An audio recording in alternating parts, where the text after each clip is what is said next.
Hi guys. So let's say you are editing a PDF in preview on Mac. Let's say you are adding some annotation or adding some text, whatever you're doing. But what happens that when you save it and close it, open it again, you can edit it again and it's still editable. So how to make it non-editable? So for that, what you can do, let's open it again. Now let's add annotation and now save it. Now once it has been saved, press Command and P to print it. Now click on PDF here at the bottom of the page.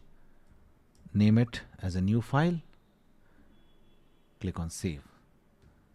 Now what will happen when you will open this, this will be there, and when you will try to edit it again, it will not possible.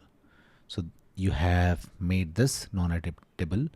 Thanks for watching. Please don't forget to like and subscribe to the channel.